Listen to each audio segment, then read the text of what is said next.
Opinion. Evan McMullin Opinion contributes. Published 3:15 a.m. Eastern Daylight Saving Time, September 23, 2019. One of the vital lessons I learned as an undercover CIA officer, and later as an advisor to Republicans in Congress, was how corrupt leaders escalate their abuses of power at the expense of the citizens' freedom while trying to retain power.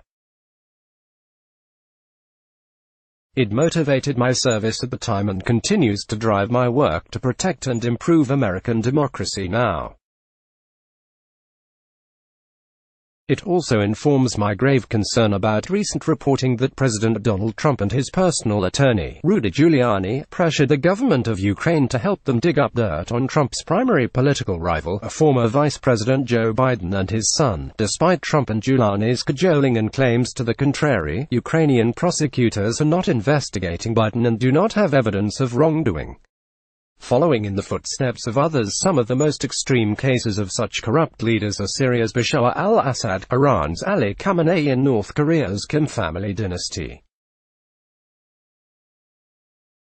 In recent years, aspiring authoritarian leaders and movements have also risen to power closer to home in Hungary, Turkey, and Poland. Each is in a unique position on the spectrum of corruption, but they have many traits in common, including attacks on the independent news media, attempts to dismantle other power centers within their own governments, self-dealing, and various efforts to weaken their people's ability to vote them out of office. A sober assessment of Trump's presidency checks all of these boxes and easily places him among this latter group of rising Western strongmen. His attempt to abuse the powers of his office to compel the Ukrainian government to help him politically by harming his main rival is alarming evidence that his corrupt efforts to hold on to power are escalating. That trend is unlikely to stop on its own. Don't buy it. Dismissing Trump as a crumbling, unfit fool will get us 4 more years. What such leaders have in common at the most basic level is their willingness to empower and enrich themselves at the direct expense of the people's interests. A seemingly simple decision, it sets them on a slippery slope in which they increasingly abuse power, first to benefit personally from their positions, but quickly as a necessity for survival.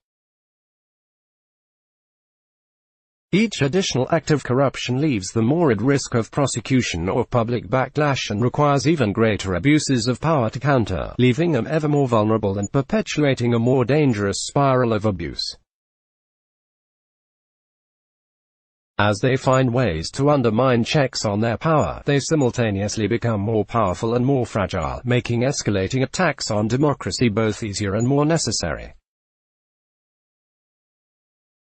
The president won't be safe forever. Trump is, for now, immune to federal prosecution, according to a Department of Justice policy that sitting presidents cannot be indicted. More generally, he is shielded by the immense powers of his office, which give him broad sway over public opinion and authority over federal activities that he can leverage for tremendous influence and protection as long as he stays in power. After he leaves office, he loses those protections. As affirmed by the Mueller report, a president does not have immunity after he leaves office, leaving Trump vulnerable then to potential prosecution for obstruction of justice and possibly other crimes committed before and during his presidency. These circumstances create the incentives in which corrupt leaders expand their abuses to hold on to power for as long as they can. Trump feared that the special counsel investigation into 2016 Russian interference could end his presidency, and he worked to obstruct it, dangling pardon offers, threatening and firing law enforcement officials, instructing staff to lie and refusing to be interviewed by investigators. More than 1,000 bipartisan former federal prosecutors have since said that these actions would have led to Trump's indictment if not for his position. Perhaps unsurprisingly, due to Trump's obstruction, the investigation fell short of establishing that members of his campaign met the legal threshold for conspiracy with the Russians. By the time Trump had sacked his original Attorney General, Jeff Sessions, and replaced him with loyalist William Barr, Trump had firmly overcome related legal threats to his power. He remained vulnerable at the time, however, to potential consequences imposed by Congress, including censure, impeachment and possible removal from office, but he quickly overcame those, too, framing for the public any congressional attempts to hold him accountable as partisan and personal. House and Senate Republicans continued to prioritize party interests over those of the country, and most congressional Democrats continue to view the situation through a very traditional lens in which they could defeat Trump and expand the power in Washington through a free and fair 2020 election, despite the experience of 2016. But Trump has a much less conventional view and approach to the situation. Having neutered the most important judicial and legislative limits on his power, the only remaining significant check is the American people acting through elections. But Trump has also learned that he can obtain undue electoral advantage through illegal foreign assistance and escape direct accountability to the people. Newsflash: Biden isn't the boringly reassuring candidate Democrats were hoping for. Trump's attempts to secure Ukrainian government cooperation against his primary political rival is foreign interference 2.0, in which he now uses the powers of the presidency to encourage and reward foreign election assistance, trading access, diplomatic support and even funding in return for illegal election assistance. Such corrupt leaders are unlikely to break the cycle of abuse themselves. It must be broken by other powers, whether they be the people, the media, the legislature, the courts, or a combination.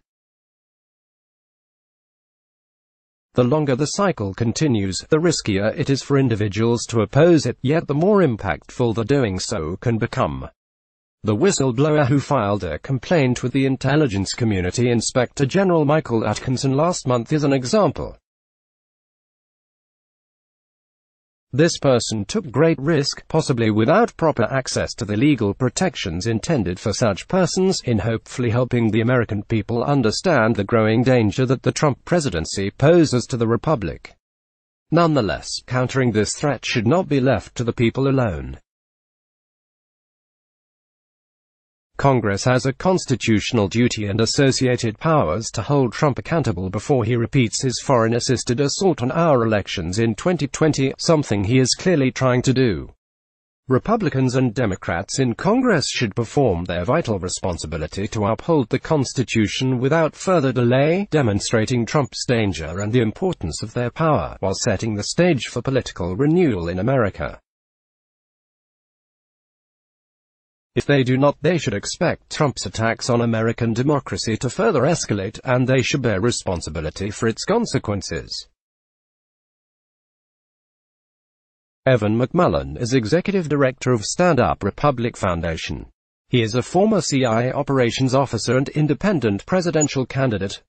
Follow him on Twitter at Evan McMullin. Let's block ads. Why?